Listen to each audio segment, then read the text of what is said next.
Hello વિદ્યાર્થી મિત્રો, હું તમારું માનવ ક્લાસીસમાં ફરી હાર્દિક સ્વાગત કરું છું। તો આપણે ધોરણ 8 નો ગુજરાતીનો આઈડિયા સ્વપોથીનો તો પાઠ 8 જોવાનો છે। આપણે 1 થી 7 નો વિડિયો જોઈ ગયા છીએ।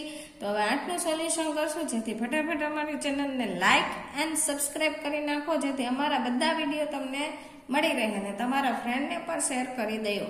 ચલો, પાઠ 8 નું નામ છે ઘર। એનો પ્રકાર છે સંવેદન કથા અને એના લેખક કોણ છે? ભોળાભાઈ પટેલ। આને પણ ખાસ યાદ રાખવું જરૂરી છે। હવે આપણે એના વિકલ્પ જોઈએ તો ઘર પાઠના લેખકનું નામ કોણ છે? ભોળાભાઈ પટેલ। જો હમણાં જ મેં કીધું તો આને યાદ રાખવું, તો એ વિકલ્પમાં તમને પૂછાય છે નીચેનામાંથી કયો પ્રકાર ઘર પાઠનો છે? તો કે સંવેદન કથા। લેખકના ગામના જૂના પાડોશીઓ ક્યાં રહેતા થઈ ગયા હતા? તો કે શહેરમાં। લેખકના પિતાએ ઘરના ચળતર માટે ગાર કરવા કયા તળાવની ચીકણી માટીનો ઉપયોગ કર્યો હતો? તો કે આબા તળાવનો। લેખકના ઘરની ઓસરીમાં કોનો ચોકો થયો ન હતો? તો કે બાનો। લેખકના મિત્ર ગૃહભંગ થઈ હવે ક્યાં રહે છે? તો કે અમદાવાદમાં। કાશી ફોઈદ રેતની કલાકની શીશી લઈ રોજ શું કરતા? તો કે સામાયિક કરતા। પછી છે લેખકના મતે ઘર એટલે? તો કે ભાવના। લેખક કે મિત્રને ગામનું ઘર જોવા સાથે લઈ ગયા? તો કે નગરવાસી મિત્રનું। લેખકના ગામડાના ઘરમાં પછી તનો ઓરડો શાનાથી ભરેલો રહેતો? તો કે કોઠીઓ અને કોઠલાઓથી। હવે આપણે ખાલી જગ્યા જોઈએ એની। શહેરમાં સ્થિર થયા પછી લેખકનું ગામડું ઘર લગભગ ખાલી જગ્યા રહેતું હતું બંધ। ઘર બાંધવા લેખકના પિતાજી ખાલી જગ્યા બળદગાડામાં ઈંટો તાણી લાવેલા પોતાના। ગામડાના ઘરના આંગણામાં ખાલી જગ્યા સાથે ઝઘડાઓ અને સ્નેહ મિલનો થયેલા? તો કે જ્ઞાતિજનો। ઘરના આંગણામાં ખાલી જગ્યા અને બળદ બાંધતા હતા, ભેંસ અને બળદ। તો બળદ તો છે, આપણે ભેંસ લખવાનું ખાલી જગ્યાના મૃત્યુ પછી બા લગભગ ઉદાસીન રહેતા બાપુજી। ઘરની ખાલી જગ્યા બેસીને લેખકે પહેલો એકડો ઘૂંટ્યો હતો ઓસરીમાં। પછી તના ઓરડામાં ખૂણામાં વલ્લોળાની મોટી ગોળી અને ખીટીએ મોટો ખાલી જગ્યા લટકતો? તો કે રવૈયો। હવે આપણે ખરા ખોટા જોયાના। તો કે ઘર ખુલ્લું રહેવાને કારણે વધારે જીર્ણ બનતું જતું હતું, ખોટું। બાપુજીની સંમતિ લઈ ઘર વેચવાનો વિચાર પાકો કર્યો, ખોટું। કાશીફોઈ જ્યાં રોજ સામાયિક કરતા ત્યાં હવે એક પોલીસવાળા સૂતા જોવા મળે છે, ખોટું। લેખકના ઘરની સામેના ઘર માલિકે પ્રૌઢ વયે પણ લગ્ન કર્યા, ખોટું। જોતામાં તો નાના મોટા પરિવારજનોને ગામનું સોનું ઘર ગાજતું ગુજતું થઈ ગયું, સાચું। ગામડામાં ઘરની પ્રત્યેક દિવાલ લેખકને ઠપકો આપવા લાગી, સાચું। બા ઘર વેચવાની વાત જાણી ખૂબ જ રડી પડી, સાચું। કોણ બોલે છે એ આપણે લખવાનું છે। અમને પણ પાડોશીઓ જાણે અતિથિ જ ગણે, લેખક। બા જો તમે સંમતિ આપો તો ગામડાનું ઘર હવે કાઢી નાખી, લેખક। તમે બધા આવ્યા ને હું ગાજતું ગુજતું થઈ ગયું, લેખકનું ગામડાનું ઘર। ઘણા દિવસો પછી આવ્યા ને હવે આમ, લેખકના ઘરની દિવાલો। એક સમયે એક ઢોર ઢાંકરથી ભરી રહેતી, લેખકના ઘરની ઓસરી અથવા આંગણું પર લખી શકો। આ ઘર કાઢવા તે જ હા કહ્યું હતું ને, લેખકનું મન।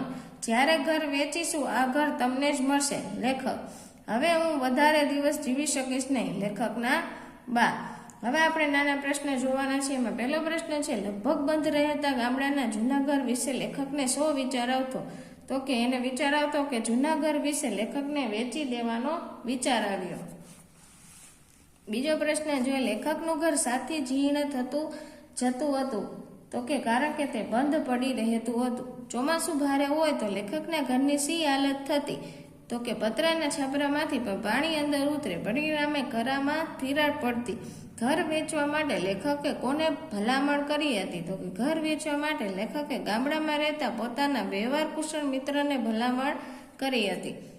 પાંચમો પ્રશ્ન છે, ઘરના બારી બારણા વગેરે લાકડા માટે લેખકના પિતાએ શું કર્યું હતું?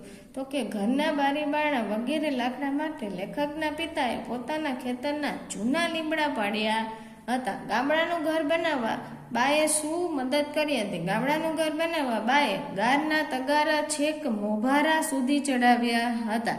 લેખકને જૂના ઘરના આંગણામાં ઢોર ઢાકર જોઈને કેવું લાગ્યું? તો કે ઢોર ઢાકર જોઈને જાણે બધા એક સાથે ભાંભરી ઉઠ્યા હોય એવું લાગ્યું।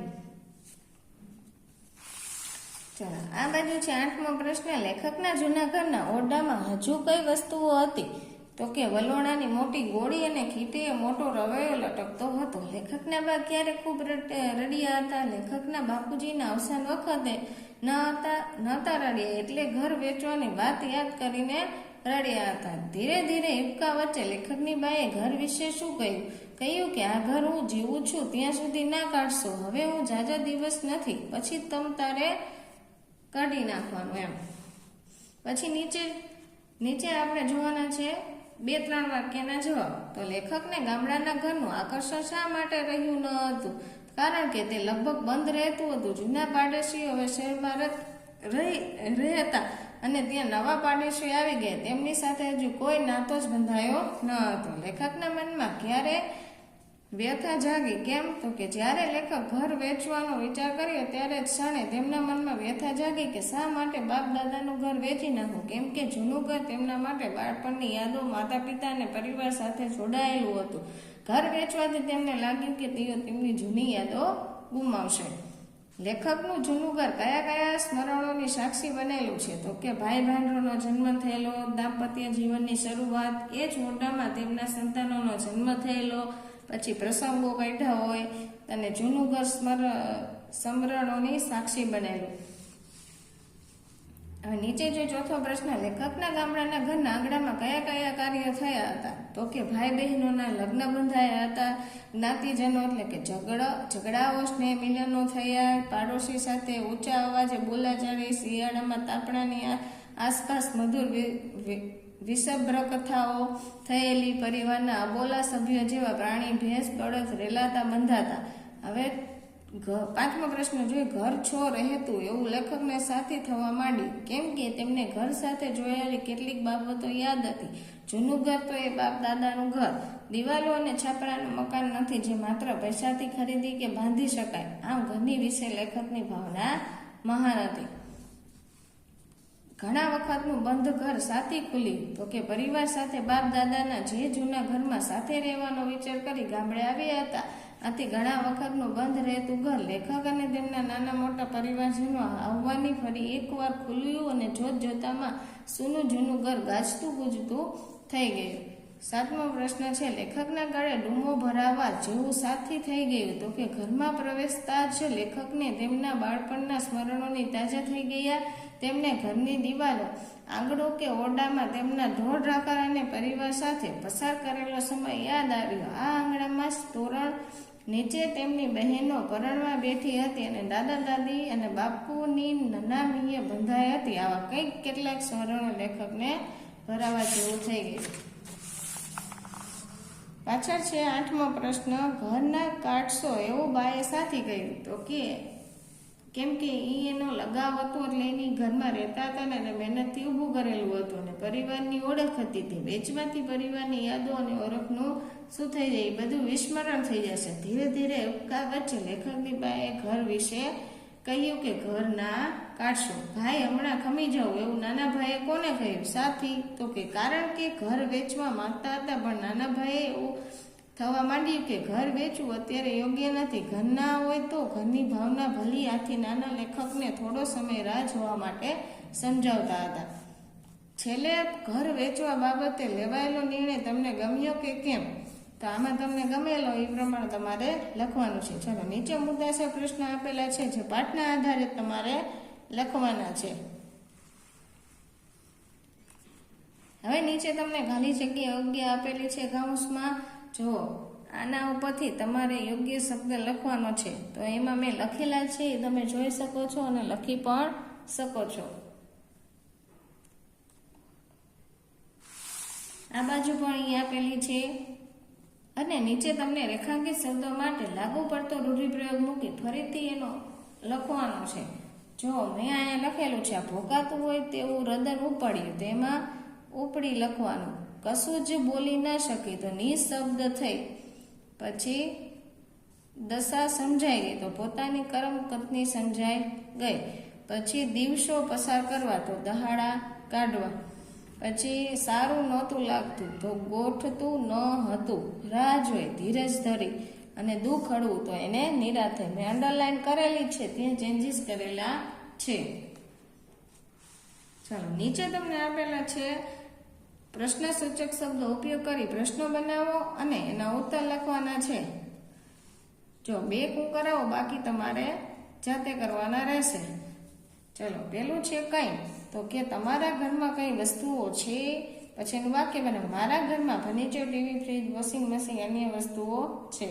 કોણ, તો કે તમારા ઘરમાં કોણ કોણ રહે છે. મારા ઘરમાં હું, મારા મમ્મી પપ્પા અને મારો નાનો ભાઈ રહીએ છીએ. એવી રીતના બધા વાક્ય બનાવવાના છે.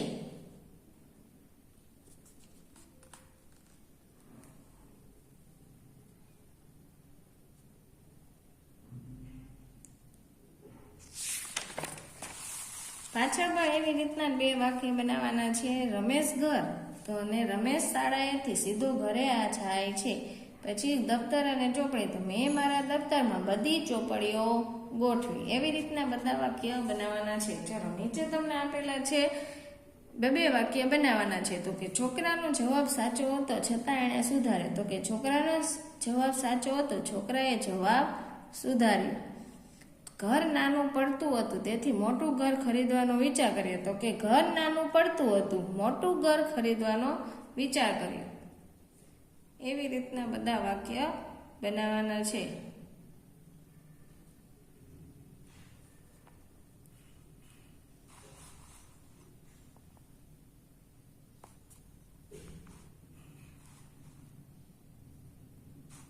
અમુક શબ્દોને એમાં કાઢી નાખવાના આવશે. પછી નીચે તમને આપેલા છે 3 સાદા વાક્ય, સંયુક્ત વાક્ય અને સંકુલ વાક્ય. એ પણ મેં તમને અહીંયા આપેલા છે, તમે જોઈ શકો છો. આમાં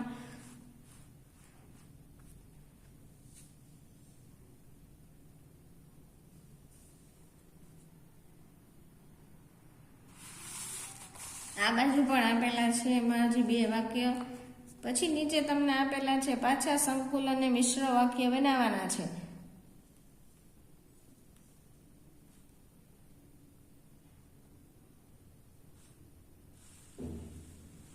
તો મેં એ પણ તમને બનાવીને આપેલા છે.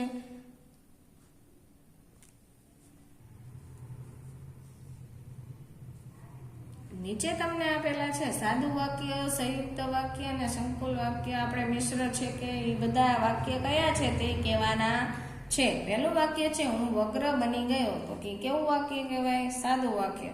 સક્રી પટલાણીએ શ્રીખંડની વાત કરી એટલે પટેલ બોલ્યા. તો કે સંયુક્ત વાક્ય.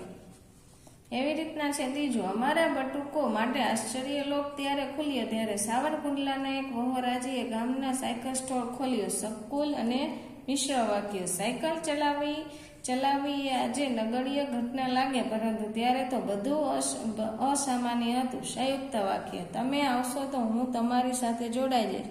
સંયુક્ત વાક્ય. અમારા ઘરની બંને બાજુએ બીજા ઘર છે. સાદું વાક્ય. હું ઘરના બંધ ઓરડામાં ગયો. સાદું વાક્ય. અને અમારી લાશો ઉપર થઈને કોઈ રજવાડું તો શું એ કઈ ચકલોય વાવવા પગ નહીં મૂકે શકે. પછી તમારે ચણોતરનો ગોળ શું કરવો? સંકુલ અને મિશ્ર વાક્ય છે. ચાલો, એવી રીતના પણ અહીંયા ખાલી જગ્યા છે, મેં લખેલી છે, તમે જોઈને લખી શકો છો. નીચે સમાનાર્થી શબ્દ આપેલા છે અને વિરુદ્ધાર્થી શબ્દ પણ છે. સમાનાર્થીમાં તમને જે આવડે તે તમે એક લખી શકો છો. પછી છે જોડણી સુધારો. એ તમારે આમાંથી જોઈને સરખી રીતે લખવી. પછી છે શબ્દકોશ ક્રમમાં ગોઠવો. તે કકાવારી મુજબ ગોઠવવામાં આવે છે. જેમાં સ્વર આપેલા હોય તો પહેલા સ્વરને રાખવાના. નીચે છે સંધિને છૂટી પાડો. જેમાં આપણે આગળના વિડીયોમાં શીખી ગયા હતા તેવી રીતના જ બનાવવાનું છે.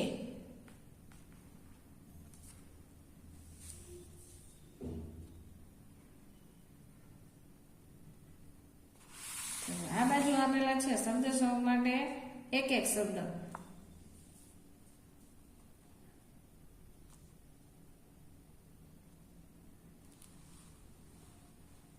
પછી તમને નીચે રૂઢિપ્રયોગનો અર્થ આપીને વાક્ય લખવાના છે તે પણ આપેલા છે.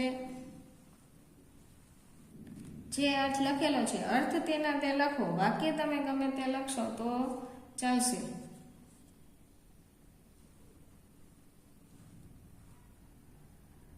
પછી નીચે તમને પુસ્તકો આપણા મિત્રો એવો નિબંધ આપેલો છે એમાં તમે તમારી રીતે પણ મુદ્દા વયસના વાક્ય બનાવીને લખી શકો છો. અર્થાત તમારા કોઈ સર કે મેડમ હોય જે તે તમને બુકમાં લખાવે એની રીતે તે રીતે પણ લખી શકો છો.